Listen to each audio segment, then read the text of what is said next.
이것은 경우의 수가 너무 많습니다. 그래서 네. 단정할 수 없습니다. 아, 조류 충돌이나 그 당시의 상황으로 인해서 빚어진 걸 수도 있다. 예. 아, 알겠습니다.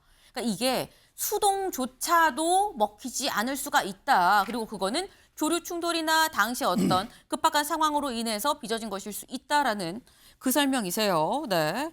지금 이게 사실 저희가 의문점들을 하나하나 지금 짚어보고 있습니다만 수동기어도 작동 안 할 수 있는 가능성이 있다. 뭐 무조건 100% 수동이면 다 되는 건 아니다라는 말씀인 거고. 그리고 여기 이런 얘기가 있죠. 이게 볼까요? 왜 콘크리트 바닥에 착륙을 했느냐. 옆에 보면 물도 있고 바다도 있는데 그냥 물 위로 첨벙하는 게 콘크리트 바닥을 득득득득 하면서 가는 것보다 어차피 동체 착륙을 할 거라고 한다면 물이 더 나은 거 아니야 라고 생각을 할 수 있거든요. 제 교수님. 허드슨강 그 기체 착륙 그 사건을 보면은 네. 꼭 그것이 최선을 다한 기 때문에 살았겠지만 네. 결과론적인 얘기입니다.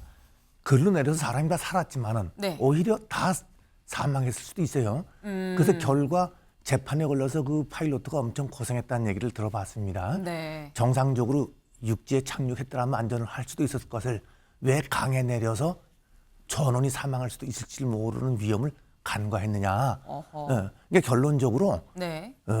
어느 것이 잘했다는 판단을 할 수가 없다고 봐집니다. 그리고 그 근처에 그 목포 앞바다인데 네. 바다하고 내슈머에는 허드슨강하고는 물리적인 상황이 틀립니다.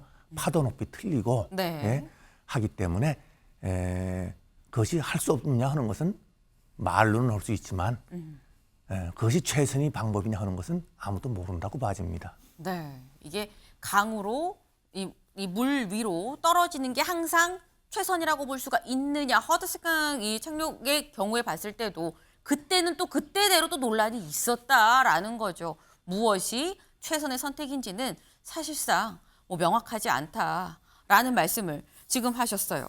근데 아까 저희가 한 얘기가 있죠. 사실상 메이데이 선언까지는 그런데 그 다음에 판단 부분에 있어서 왜 그랬지? 살짝 패닉이 왔나? 라는 말씀도 같이 하셨어요. 근데 그렇다고 한다면 조종사가 혹시 좀 미숙했었던 거 아니라는 생각을 할 수 있는데 동아일보 같이 볼까요? 45세 기장, 6,823시간 비행 경력입니다. 부기장은 1,650시간. 근데 이미 기장을 보면 거의 한 7,000시간 가까이 비행을 했어요. 베테랑이다라고 볼 수밖에 없는 거죠. 기장 롤을 맡은 것도 5년이 넘은 걸로 알려져 있습니다.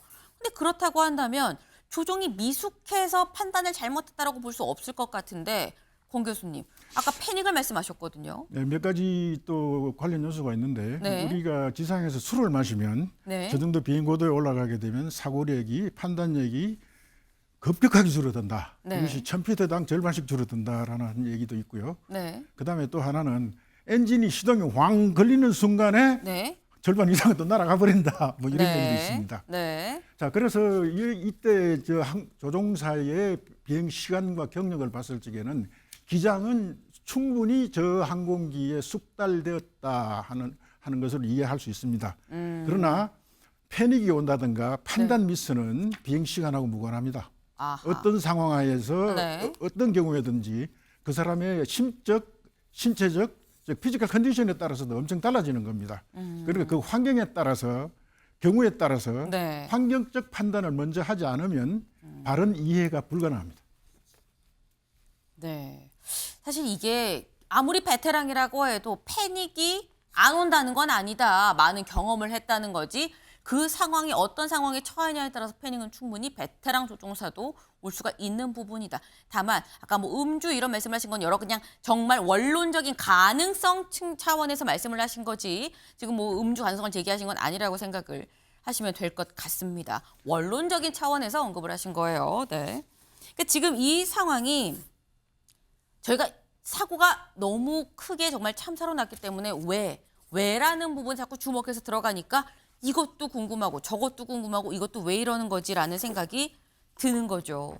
근데 이 모든 걸 다 알고 있는 게 있다. 뭐냐? 블랙박스겠죠. 다음 기사 볼까요? 블랙박스 일부 훼손입니다. 해독 한 달 넘게 걸릴 듯. 네. 근데 이게 지금 블랙박스라는 게 블랙박스가 저희가 뭐 모든 게 지금 기록이 되어 있고 뭐 음성이 들어있는 것도 있고요. 이 항로가 이 적혀 있는 것도 분명히 이 안에 다 들어있는 건데 블랙박스만 보면 다 알 수 있을 것이냐라는 생각이 또 들긴 한데 또 훼손이 됐어요, 권 교수님.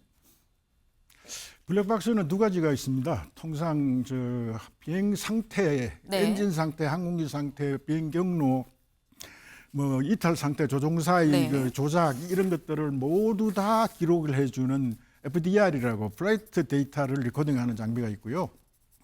그 다음에 조종사하고 부조종사 또는 조종사하고 관제 타워 또 조종사하고 외부 또 내부 통화 이런 것들을 다 녹음해주는 음성 기록 장치가 또 있습니다. 네. 지금 발표에 의하면 FDR은 찾았는데 음성 기록 장치는 아직 언급이 없습니다. 네. 그런데 음성 기록 장치가 여기는 상당히 중요할 것 같아요. 그것도 빨리 찾는 것이 중요하고 그다음에 훼손된 것은 뭐 큰 염려는 없을 겁니다. 그 블랙박스 자체가 매우 강력한 충격에도 견디게 만들고 네. 상당히 높은 온도에서도 견디게 만들고 상당히 낮은 온도에서도 견디게 만듭니다. 그리고 그 기록하는 내용이 그 몇 바이트로 기록을 하느냐, 시간 간격이 0.5초 단위로 하느냐, 1초 단위로 하느냐 하는 것도 세팅도 할 수 있습니다. 이런 항공기 여객기에는 네. 규정이 되어 있습니다. 등급이 얼마 이상 되는 세밀한 기록을 할 수 있는 네. 블랙박스를 장착을 해야 된다라고 기록이 되어 있으니까 거기에 맞췄으니까 그 항공기 그 운영 인가가 났을 것이고요. 네. 그런데 지금 떨어져서 일부가 훼손이 됐다라고 네. 하면은 옛날의 장비는 테이프 방식으로 돼 있었고 네. 요즘 방식은 그 하드 드라이브나 반도체로 가지고서 네. 기록을 될 수 있으니까 이것을 포렌식으로 풀면 일부 훼손된 것까지도 상당히 회복을 할 수가 있습니다. 그러면 일부 원래- 회수가 됐지만 회복이 예. 가능하다. 예, 원래 비행 상태를 거의 재현해낼 수 있습니다. 쭉 네. 프로파일링이 가능해집니다. 네. 그러니까 아마 그거는 시간이 짧게는 뭐 한두 달 정도에서 길게는 뭐 해를 넘기는 경우도 있긴 있습니다. 네. 시간은 좀 걸릴 수 있긴 하지만 예. 이 블랙박스라는 게 충격에 버틸 수 있도록 충분히 만들었기 때문에 포렌식이라도 한다면 충분히 그걸 재현할 수 있고 때문에 당시 상황을 명확하게 알 수가 있다라는 말씀을 하셔서 하지만 말씀처럼 시간이 걸릴 거다라고 말씀을 하셨죠. 그럼 그동안 숨진 사람들 그리고 그 유족들은 어떻게 해야 되느냐라는 거죠. 다음 기사 볼까요?